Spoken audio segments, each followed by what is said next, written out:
Friends, I welcome you all to our today's session on business valuation. So far, we have understood some basic things. Like we have understood there are three approaches of valuation. Okay, understanding those approaches are important to us. Can you recall what are these approaches that we have learned so far? Three approaches. Can anyone tell me?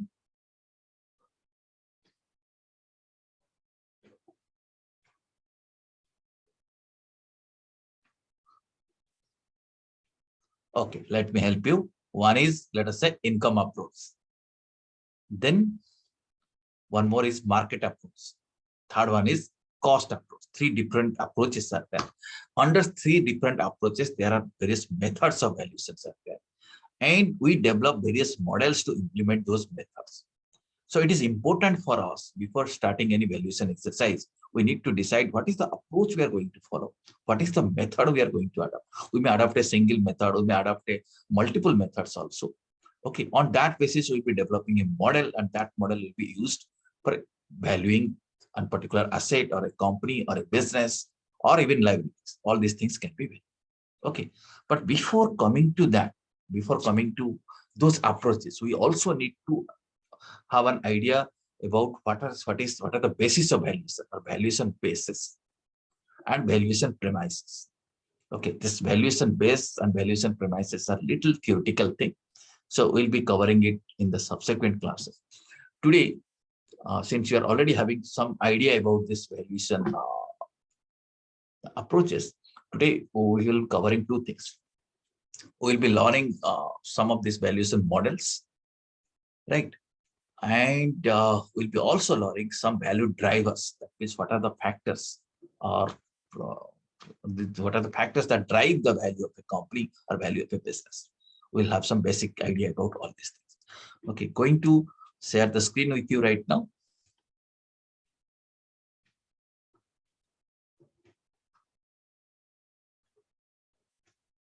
Okay. Now, friends, let me start the class with this quotation. First, you see Mr. Damodaran had given a description about what is the meaning of intrinsic value. If you read it, it says intrinsic value of an asset is determined by the cash flows you expect that asset to generate over its life and how uncertain you feel about this cash flows. Okay, that means if you want to compute intrinsic value, what is intrinsic value? We are going to learn. If you want to compute intrinsic value, there are two factors which are important. One is the cash flow that we're expecting from that asset. Okay, over its life. Secondly, how certain or uncertain is that cash flow? So these two things are important for us. For example, let us say you want to invest in a property. You want to buy a house.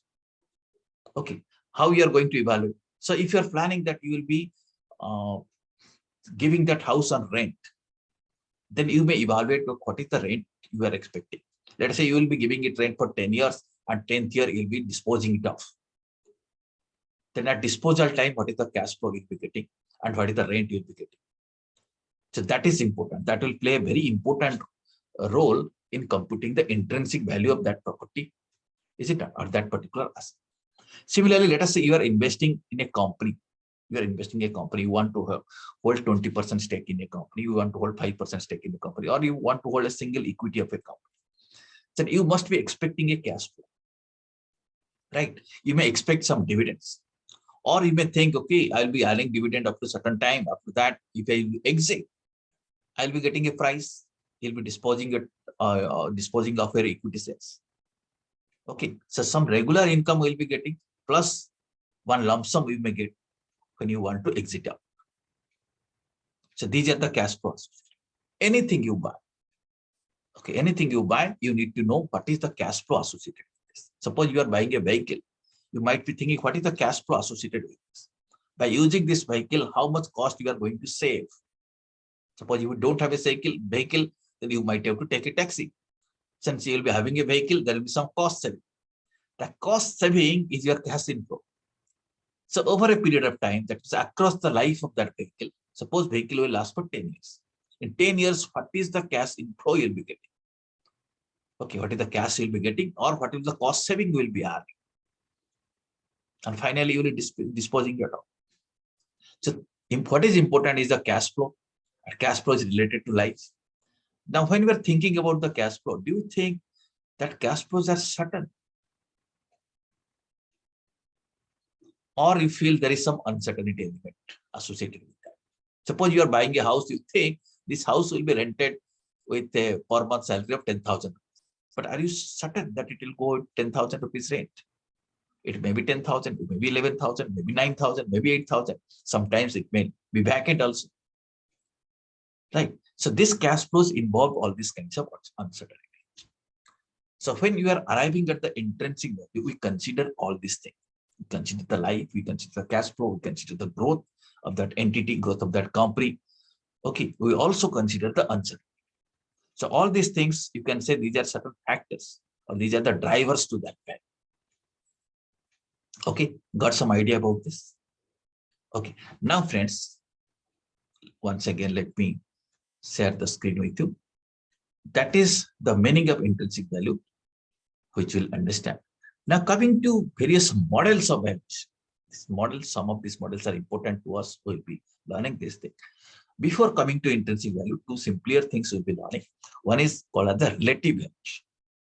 Other one is the contingent valuation. Third one is intrinsic valuation. We can say three types of models we can develop. What is relative valuation? Okay, relative valuation, you see something like this. You are comparing it with some other thing. Let us say when you go to buying a house, you might be comparing, okay, the neighboring house is this much of square foot and this has sold, let us say 50 lakh. Okay, let us say neighboring house is 10,000 square foot, it is sold for 50 lakh rupees. And this house is, you can say, let us say 1 lakh square neighboring house, let us say, I'm saying 10,000 square foot, it is sold for 50 lakh rupees. And this house is, let us say 20,000 square. Then what you can expect? The value will be around how much?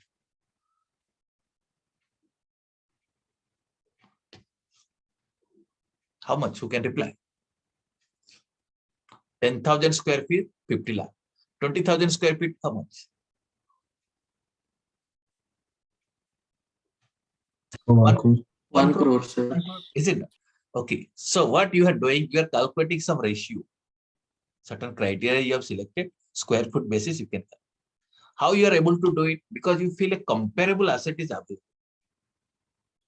Okay. The house nearby has just sold.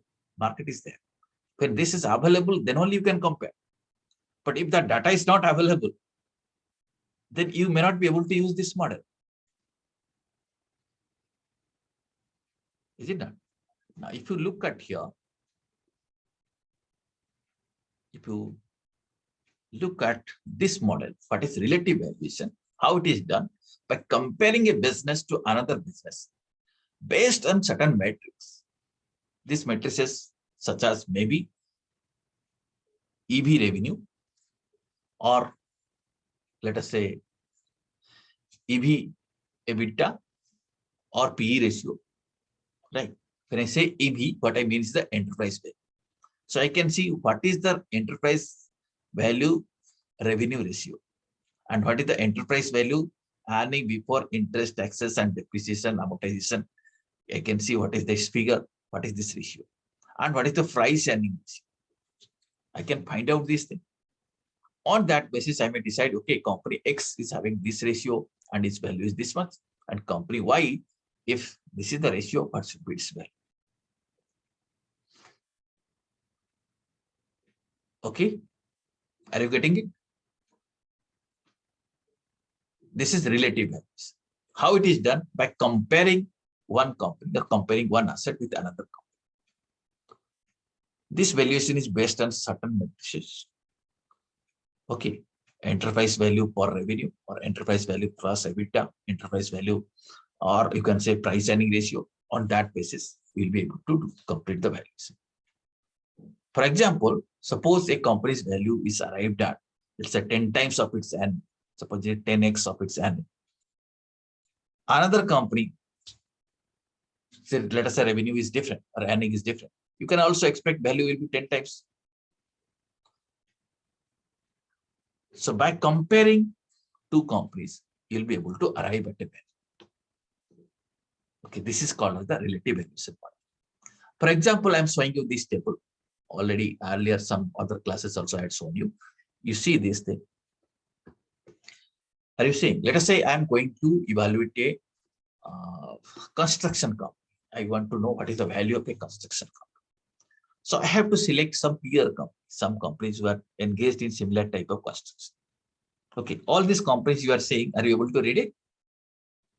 Godrej Property, Suntec Realty, India Pulse Real. So you see, these are the companies who are in real estate sector. Okay, from the stock exchange, you can get this data. What is the last price? What is the changes in the price? What is the 52-week high price, 52-week low price? This is the high and low. You can compare. This will give you some idea about the risk. That is how they fluctuate, high and low. You can compare. You can call it as the high-low risk. Then what is the market capitalization? What is the per quarter sale? Last quarter sale is available here. Okay, on that basis, you see, if it's per quarter sale is this month, last quarter sale is this month. So many people do valuation by simply a quick valuation is that you can use sales or revenue and very quickly you'll be able to compute your value. Okay, if see, this is the quarterly sales. So what will the annual sales? The quarterly sale into 4. So this is the annuals. Okay. Are you getting? And this is the total market capitalization. So for this much of market capitalization, this is the annual sale. Are you getting? So market capitalization by turnover ratio, if you see how much it comes. Godrej Property 3.23. Suntec it coming 2.87. India Bulls Real it coming 1.86. Then some other company 2.43, some other company 1.58. You may take any more number of samples also.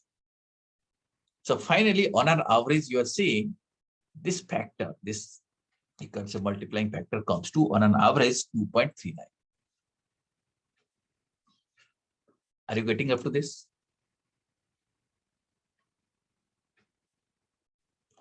Now, if you want to use this factor for evaluating another company, let us say you are a company and you know its turnover. You want to know what is the value. Now you see multiplier, you have already arrived at 2.39 times.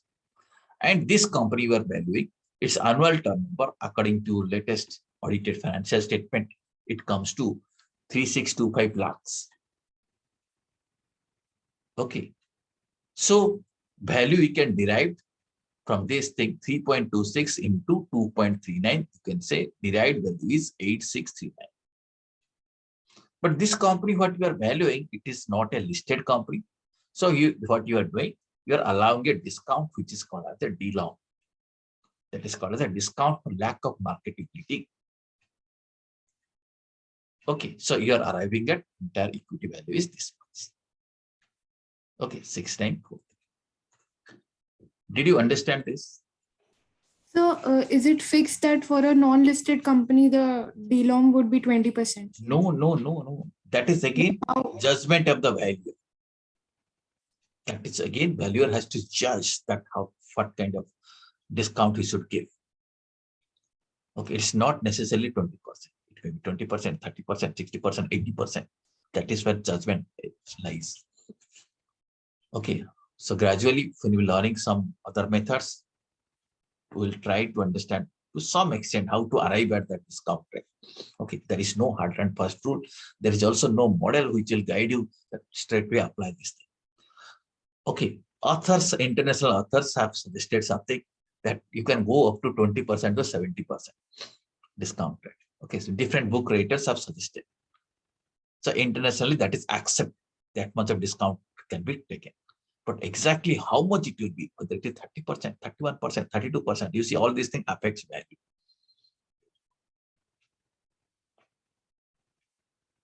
Okay, now here you have to apply your mind. On that basis, you need to decide what will be your discount for lack of marketability. Okay. And if you feel it is readily marketable, you may not give any discount also. Why you are giving that discount?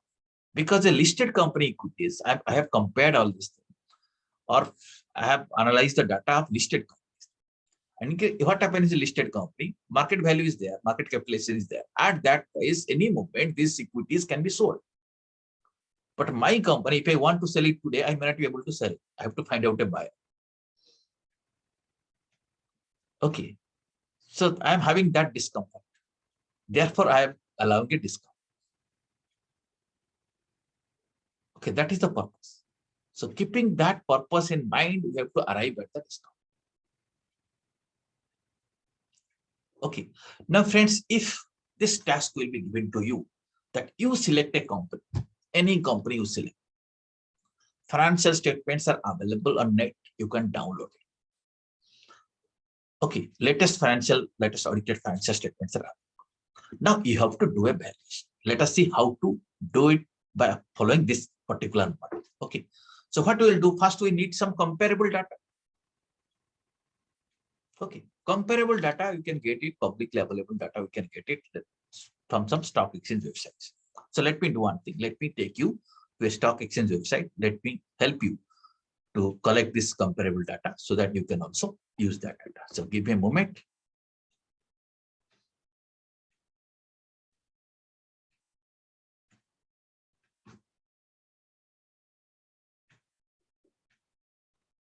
Friends, just give me a moment.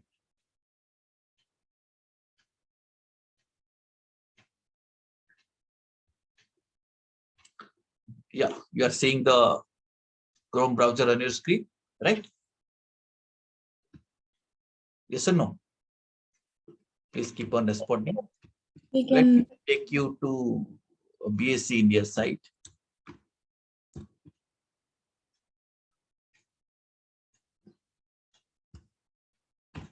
Let us visit to the official website of Bombay Stock Exchange. Okay, so you may select some. Are you able to see it now? So screen is shared. Are you able to see BSE website? Which tab? Yes, sir. Okay. So in your spare time, you can have a look at this site. Different things you can get it, various informations. What is important, repeatedly we'll be using some data. I'll be showing you one by one. Some indices data we'll be using.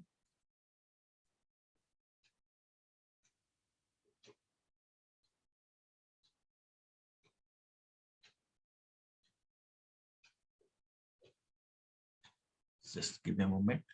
You see some market statistics, etc. are available, but we will not be using that. We'll straightway search some equities. Okay, I was looking for historical data. You see, let us say you are thinking of, you want to evaluate a company in a particular sector.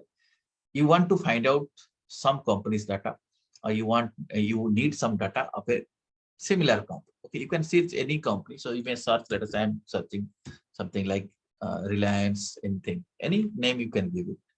So many industries are, so many companies are coming here. Are you able to see, get a code under this? Let me select here. Let me go to Reliance Infrastructure. Let's say you are evaluating an infra company. Okay. Are you able to see it? Now, if I click here, I'll get this basic data. Okay. Through this data, I can find out some ratio, which will be my criteria for evaluating my income. You see the equities of this company. You see this is the previous close price. Okay. Previous closing, previous day's close this month. Today it is open this much. High, it has gone up to this much. Low, it has gone to this much. So you can find out the fluctuation. You can find out the consistency. 52-week high also you can get this much. 52-week low you can find out. Then you can find out what is important. Turnover, that is also here. Okay. Total traded quantity. This is the data is available. Market cap. This is relevant for you. This is market cap. FF means free flow market cap. This data is also available here. Then face value of the equity is 10 rupees. Earning per share is how much? Are you able to see it? Earning per share. Yes. Earning per share, this TTM means this is 12 months trail. That is trailing 12 months. Last 12 months average, this earning per share is this one. You see cash earning per share, CEPS is 5 rupees. Price earning ratio, price to book value ratio is this one. Okay, return on equity is this one. So much of data is available already calculated. So you can collect these data figures like this, some other infrastructure companies data figures you can collect, let's say 5, 6, 10, 20, you can collect it. You can find out, let us say what is the average price earning ratio. By using that thing as a multiplying factor, you can also arrive at the value. Okay. By using the market capitalization, you can also find out what is the value.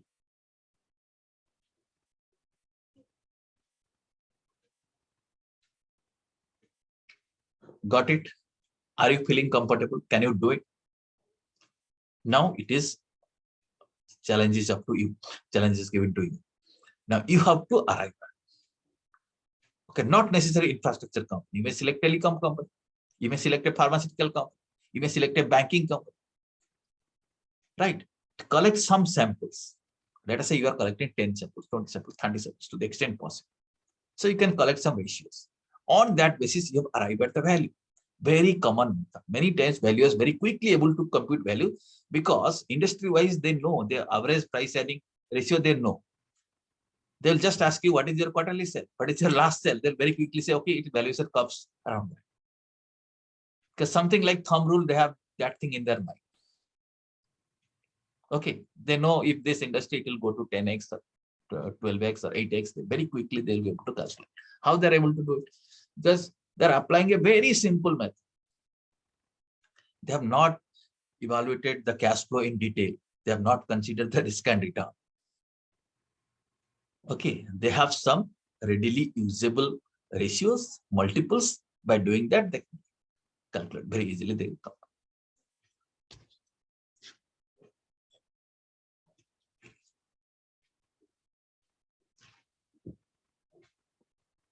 Okay, friends. So now we have to do the same thing.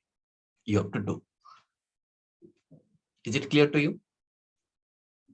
Okay, one very simple basic method, but that will give us a fair idea.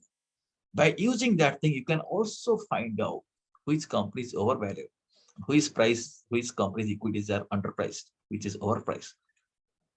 Okay, and you know value and prices, there is a gap between them. Okay, and investors use that gap as an opportunity. Right. So by understanding that, once you know the value, and you see, knowing value is the prerequisites of taking any investment decision. So if you want to acquire the price, you acquire a business or acquire a share or acquire any kind of liabilities also, or dispose of any kind of liability also. So more importantly, in any investment decision, what is important? Prerequisite is that you should know the value, because price is known to you. Price is quoted by the other person. You may negotiate, that's a different thing. But price is not under your control. Price is market level. But if you know your value, then you can say which situation you can make invest. If you feel the price is lower than my value, is it not? Anything you buy, anything you invest, definitely you do this analysis because you know value is more. Suppose you are buying a pen like this. If you are paying 30 rupees, you know value is more than 30 rupees. And the price he has quoted me 30 rupees, and I have to take a decision whether to buy this pen or that. Is it not? And this model that we launched just now is a very simple and simplest, you can say the basic model. And it's not difficult. You have to collect some data, from the publicly available sources, you can do it. Okay.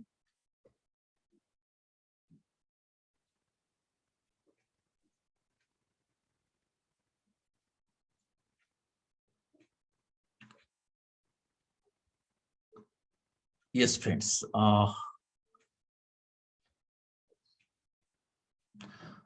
We have seen this one particular model. Now, just give me a minute. Yeah, just now I had explained you this thing, relative valuation model. The next valuation model is the contingent valuation model. Okay, this is, you see, rarely we use in some situations. In which situation we use? When you feel that valuation is contingent upon certain things. For example, suppose you feel if this thing happens, what will be the value of this company? Suppose if that merger deal happens, what will be value? So subject to that thing you are doing it. If that thing doesn't happen, value will be totally.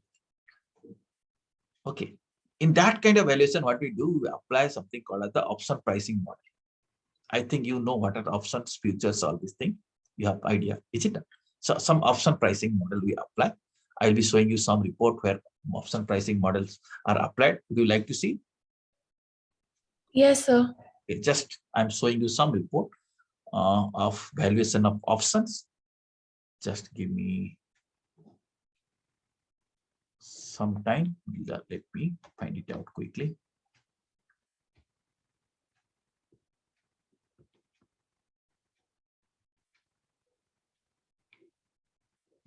Okay, I'm going to show you an ESOP valuation. You know what is ESOP? Employee stock option plan. Employee has got an option to purchase the stocks or equities of a company at a particular price. Company has given an offer. Suppose you see, maybe fair price of the equity is 600, but company is giving you an offer that since you are my employee, I'll be giving you, issuing you those shares at 200. Okay, but there are some probabilities. Employee may exercise that option, may not exercise that option. Okay, keeping all these points in mind, that option gets value. That this option is subject to some contingencies. It may happen, may not happen. Isn't it? So the valuation we do, we call it the contingent valuation. Okay, so contingent valuation model has got a different meaning. Here we'll be understanding it, that valuation which is contingent upon certain things. Let me show you that thing. Now, you have to just have a look. Here some specific models are applied. You see, just a minute. This is a independent valuation of ESOPs. ESOPs of a particular series of a particular company is evaluated. So like this, these are the content of the report. You see background of the company, management, etc. What is the valuation base? What is the valuation standard? What is the premise of valuation? All these things you have not learned. We will be learning it. These are little theoretical things, but we need to understand all things. What is valuation approach? Okay, so on that basis, this is about description of company, management's background. These are the you can say sources of information, like audited financial statements, accounts records, valuation report of a registered valuer, ESOP scheme, projections. Okay, shareholding pattern. Now you see, finally, these are the various approaches, out of which approach is selected, market approach is selected, that has been discussed here. And at that point of time, value of equity share was, you see, 610. You see, this is evidence. This is the part of the report which has been copied and pasted here, so that this is documented.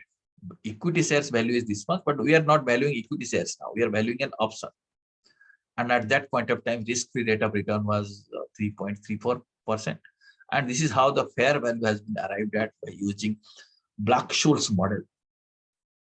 Okay, this is the formula for Black-Scholes model.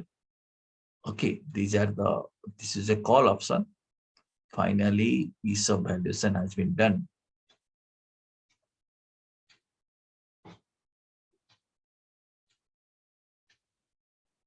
Okay.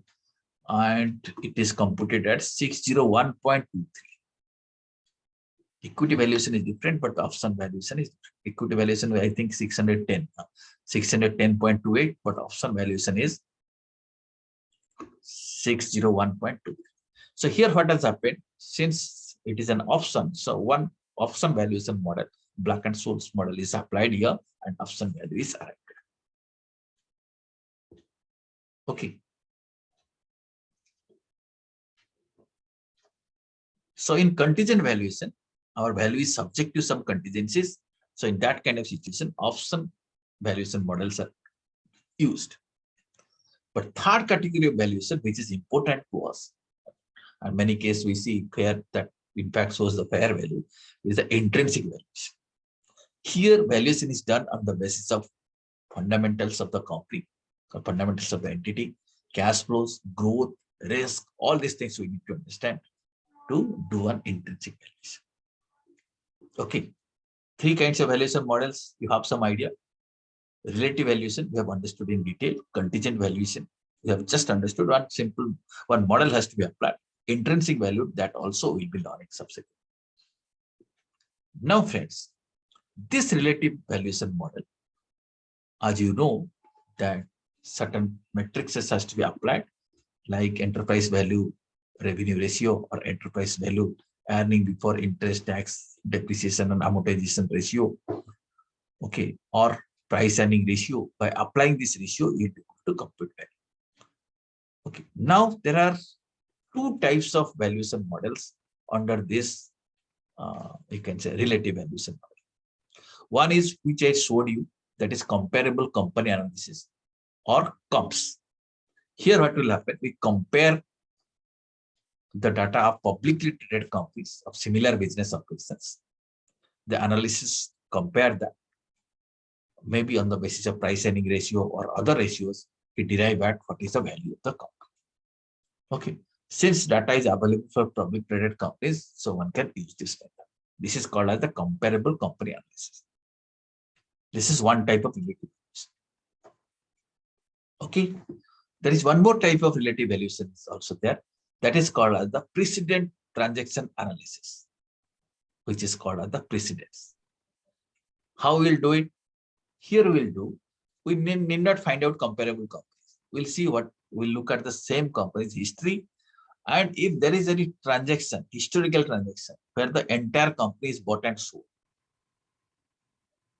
Okay, for example, let us say if you see, suppose you feel you are evaluating a company X, and you know 3 years back, there was a merger acquisition where this company was acquired by someone. And at that point of time, the deal price was this much. So you can compare at that year, this was the revenue, this was the value. Current year, this is the revenue, what will be the value? Okay. Or in that year, that was the price earning ratio. Current year, this is the price earning ratio, what will be the value? Okay. That means by referring to the precedent transaction, you can also do valuation under relative method. Okay. But the challenge here is that data may not be available. Precedent data may not be available. You may not get a data, may not have an information that where the company is completely sold. So therefore, most of the cases, what we do, we compare it with the market. That is easier approach. Okay. But in case some reason, if you get the previous data, precedent data, then you can use that.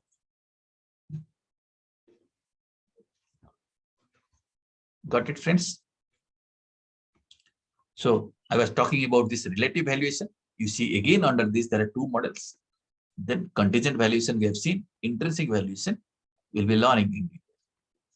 And under this relative valuation model, one is comparable company analysis, second is precedent transaction analysis. Okay. Now quickly we'll learn this basic things about this contingent valuation. Contingent valuation, if you see the real meaning, it is, you can say it is a survey-based method. On the basis of survey, value is arrived at. Normally, this method is followed for determining the value of non-marketable resources. For example, you can conduct a survey how much you would like to pay for clean air. You may conduct a survey among citizens of a city that how much you would like to pay for getting clean air. Whatever your people may say, then you may collect that information. On that basis, you may evaluate. This kind of projects are conducted, this kind of data is collected many times by government or other agencies to justify the cost. Suppose they want to do some project, how much money they should spend, because always, cost should justify the benefit. Okay, so therefore this contingent valuation method or the survey method, through this method you can arrive at a value of a particular asset or particular resources. Okay, but here when we are talking in the context of business valuation, we'll understand contingent valuation is a valuation which is done in a what if scenario. That means what will be the value if this thing happens to the company. That is called as contingent valuation. Like what will be the value if the company wins this legal battle? Suppose a very important case is going on. What is the value of the company if the company loses that case? Or if the company wins that? That is the contingent valuation. Okay, normal valuation is this much. But if I go apply a contingent model, value might be different. Understood this model? Got a fair idea about this thing? Now, third valuation model.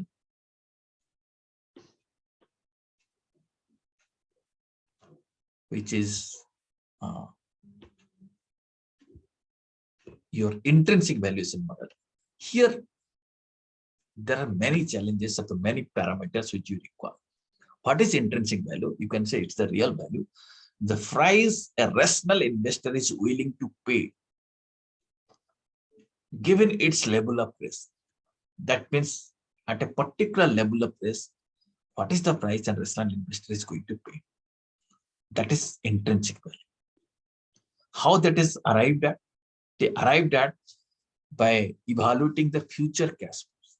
In fact, the future cash flows are discounted at an appropriate discount rate, and the intrinsic value or inherent value is arrived at. So the challenge here is to understand the cash flow, understand the quality of cash flow, understanding the certainty of the cash flows. What is the probability that these cash flows will be realized with certainty? And then one more challenge is to arrive at the discount rate, whether it will be time value of money or weighted average cost of capital. What will be the growth of cash flow? That is also another challenge. So all these factors are considered to arrive at the intrinsic value. That we will be going to learn in a different class. Okay. Today we'll end our session here. If you have any query, then raise it right now. We'll catch up again in some other session. Any query you have? Okay. Thank you very much. Thanks a lot.